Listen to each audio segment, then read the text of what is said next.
நகை திருட்டு புகாரில் மடப்புரம் கோவில் காவலாளி அஜித்குமார் விசாரணைக்காக அழைத்து செல்லப்பட்டிருந்த நிலையில் அவர் விசாரணையின் போது கொடூரமாக தாக்கப்பட்டிருந்தார்.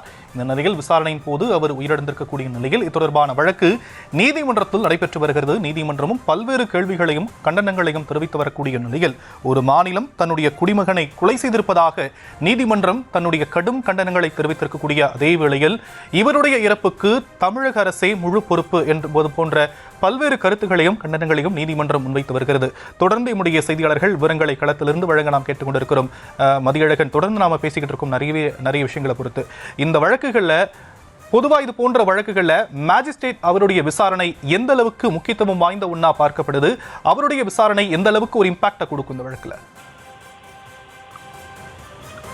தற்பொழுது இந்த விவகாரத்தில் நீதிபதிகள் மேலும் சில உத்தரவுகளை பிறப்பித்திருக்கிறார்கள். இந்த விவகாரத்தில் ஏற்கனவே நீதித்துறை விசாரணைக்கு உத்தரவிட்ட நீதிபதிகள் இந்த வழக்கு தொடர்பான அனைத்து ஆவணங்களையும் விசாரணை மேற்கொள்ள உள்ள மாவட்ட நீதிபதி ஜான் சுந்தர்லால் சுரேஷிடம் நாளையே வழங்க வேண்டும் என்று உத்தரவு பிறப்பித்திருக்கிறார்கள்.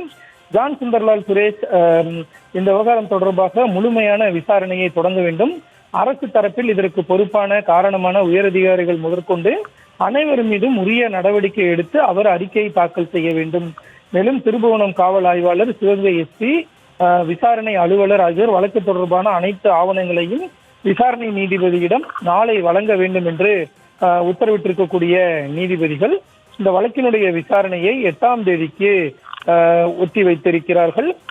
தற்பொழுது சிபிசிஐடி விசாரணைக்கு தயார் என்று சிபிஐ விசாரணைக்கு தயார் என்று அரசு தரப்பில் தெரிவிக்கப்பட்டிருந்த நிலையில் தற்பொழுது இந்த விவகாரம் நீதித்துறை விசாரணையாக மாறியிருக்கிறது.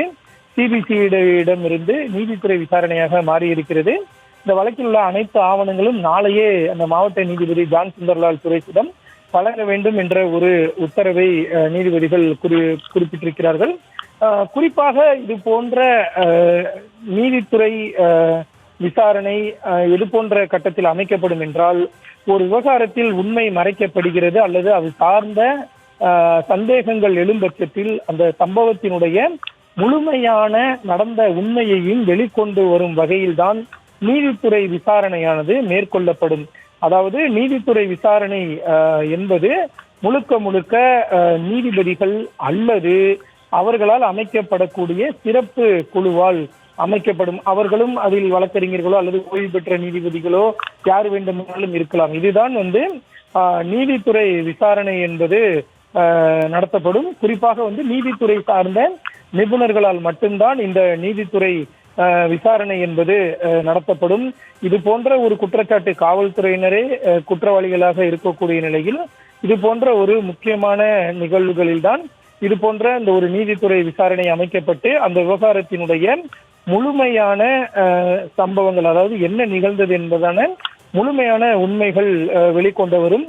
அந்த விசாரணையின் அடிப்படையில் தான் என்ன மாதிரியான நடவடிக்கைகள் எடுக்க வேண்டும், காவல்துறை அதிகாரிகள் யாரேனும் நடவடிக்கை எடுத்திருந்தால் அவர்கள் மீது ஒழுங்கு நடவடிக்கைகளை எடுப்பது, மேலும் அவர்கள் மீது மேற்கொண்டு சட்ட ரீதியாக என்ன நடவடிக்கை எடுப்பது போன்றவை இந்த நீதித்துறை விசாரணை மூலம்தான் விசாரணைக்கு தெரிய வரும். அதாவது காவல்துறை விசாரணைக்கும் இதற்கும் நிறைய வித்தியாசங்கள் இருக்கின்றன. அதாவது என்கொயரிக்கும் ட்ரையல் என்பதற்கும் விசாரணை இருக்கிறது. எனவே இந்த விவகாரம் என்பது இதில் அவர்கள் சில பரிந்துரைகளை அளிப்பார்கள். விசாரணையின் முடிவில் அறிக்கையாக தாக்கல் செய்வார்கள். இதில் இவரெல்லாம் தவறு இழைத்திருக்கிறார்கள், இவர்கள் மீது இந்த மாதிரியான நடவடிக்கை எடுக்கலாம், அவர்களினுடைய துறை சார்ந்து இந்த நடவடிக்கை எடுக்கலாம், அவர்கள் மீது சட்டப்படி இந்த நடவடிக்கை எடுக்கலாம். இதெல்லாம் தான் இந்த நீதித்துறை விசாரணையில் மேற்கொள்ளப்படும்.